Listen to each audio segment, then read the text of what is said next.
नमस्कार. आजच्या कार्यक्रमाचे सन्माननीय अध्यक्ष तसेच प्रमुख पाहुणे, माझे शिक्षकवृंद आणि माझ्या विद्यार्थी मित्रांनो. राखड देशा कणखर देशा दगडाच्या देशा असं कवी दिनकरांनी वर्णन केलेला आपला भारत देश आणि या भारत देशाला राखड आणि कणखर बनवण्यासाठी ज्या वीरांनी रक्ताचं पाणी केलं त्या वीरांनी आपल्याला स्वातंत्र्य मिळवून दिलं. तो आज हा स्वातंत्र्याचा अमृत महोत्सव दिवस. प्रथमतः मी तुम्हाला स्वातंत्र्य दिनाच्या हार्दिक शुभेच्छा देते.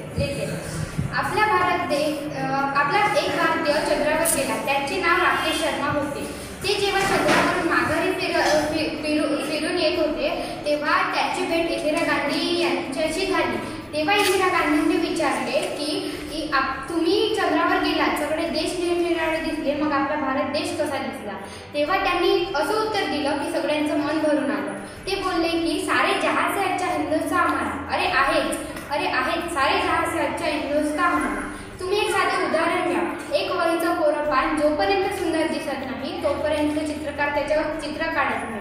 अरे मग आपला देश तर भारताच्या रक्तांनी रंगलेला होता. त्यांच्या रक्ताच्या थेंबात देश दिसत होतं. म्हणून म्हणते सारे जहां से अच्छा हिंदुस्तान हमारा. आपल्या भारताची संस्कृतीच आहे की हातात हात धरून पुढे चालायचं आणि जर वेळ आली तर त्या हातांनी तलवारी पण झेलल्या आहेत. आपल्याला स्वातंत्र्य मिळवून देण्यासाठी वीरांनी रक्ताची होळी खेळून आणि घोड्यांची दिवाळी खेळून आपल्याला स्वातंत्र्य मिळवून दिलं. हे त्या आपल्या युवा पिढीसाठी हे त्यांना कळतंय, पण सगळ्या वेगळ्याच दिशेला जात आहे. त्या वीरांसाठी मी चार शब्द लिहिले आहेत, तरी ते मी तुमच्यासमोर सादर करते.